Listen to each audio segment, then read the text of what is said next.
Baik, yang ditanyakan ini tentang was-was dan ambisi kepada dunia. Saya kurang memahami tentang was-was. Biasanya was-was itu ada pada sebagian amal ibadah yang dilakukan oleh seseorang. Ketika dia wudhu, dia was-was. Apakah wudhunya sah atau tidak? Ketika dia akan takbiratul ihram, was-was. Sehingga takbir, kemudian ragu lagi, takbir lagi. Sampai 3-4 kali. Ya. Ini was-was. Lain dan ambisi. Kalau ambisi, seorang yang, atau mungkin was-was ini juga ada semacam bisikan dalam dirinya. Jadi kalau kamu tidak memiliki dunia, maka kamu akan miskin, kamu akan menjadi fakir, kamu akan ini dan itu. Nah, itu juga bisa jadi bagian dari was-was yang ada dalam dirinya. Sehingga kemudian mendorong dia untuk kembali lagi mengejar dunia. Allah tidak melarang kita mencari rezeki ya untuk makan minum kita, untuk keperluan-keperluan duniawi kita. Islam tidak melarangnya. Ini yang pertama. Oleh karena itu jangan kemudian ya kita mengharamkan apa yang dihalalkan oleh Allah Ta'ala. Yaitu berupa mendapatkan rezeki yang halal dari nikmat-nikmat yang Allah berikan pada kita. Tidak ada masalah. Tetapi orang yang dia memiliki harta dunia atau bagian dari dunia ini, hendaklah dia berpegang dan jangan lupa kepada 3 hal. Yang pertama, harta yang dimilikinya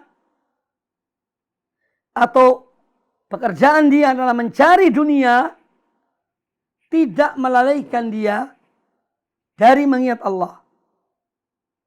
Sebagaimana Allah Ta'ala berfirman dalam surah Al-Munafiqun, Ya ayyuhalladzina amanu, wahai orang-orang yang beriman, la tulhikum amwalukum wala auladukum an dzikrillah. Jangan sampai melalaikan kalian harta-harta kalian dan anak-anak kalian. Jangan sampai melalaikan dari mengingat Allah. Jadi seorang yang mencari harta dunia, yang pertama tidak boleh harta itu melalaikan dia dari kewajiban-kewajiban dia terhadap Allah Ta'ala. Ya. Kemudian yang kedua, harta yang diperoleh harus dari jalan yang halal. Bukan dari jalan yang haram. Yang ketiga, kewajiban dia terhadap harta yang dimilikinya adalah mengeluarkan zakat harta itu.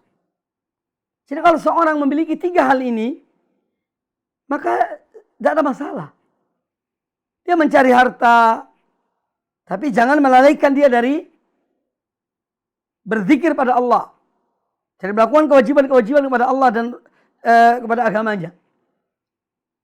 Kemudian dia mencari harta dari jalan yang halal. Tidak boleh dari jalan yang haram. Yang ketiga adalah dia mengeluarkan zakat. Artinya dia memberikan haknya Allah dari harta yang dimilikinya. Ya. Supaya diketahui, 10 sahabat al-mubasysyaruna bil jannah yang mereka diberikan berita gembira oleh Nabi SAW masuk surga dalam satu hadis, itu 6 orang dari mereka adalah orang-orang yang cukup, orang-orang yang mampu. Abu Bakar Siddiq, Utsman bin Affan, ya, Umar bin Khattab dan yang lainnya. 6 orang di antara mereka adalah orang-orang yang mampu. Dan oleh karena itu, di sini kita harus bisa membedakan. Ya. Apa ini diartikan ambisi pada dunia? Jika seorang mencari harta, ya mungkin dengan harta itu dia bisa membantu dakwah, dengan harta itu dia bisa memberikan kepada orang yang tidak, dia bisa berbagi kepada mereka yang tidak mampu. Justru harta itu bisa menjadi apa? Peluang-peluang kebaikan baginya. Yang berbahaya kalau dia ambisi pada dunia itu, semua jalan diterjang. Ya. haram, halal dimasuki untuk diambilnya dunia itu. Ini keliru. Ini bahaya. Tapi selama pada jalurnya, maka tidak mengapa.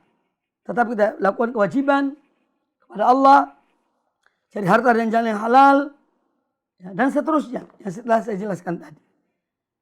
Ya, jadi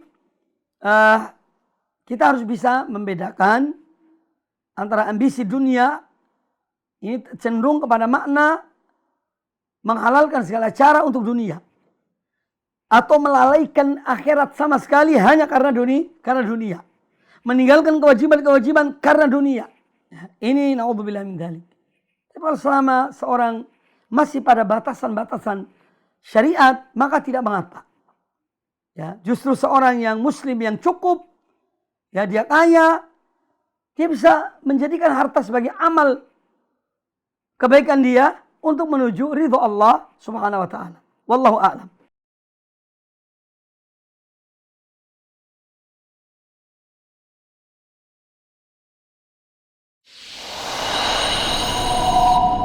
Al Iman TV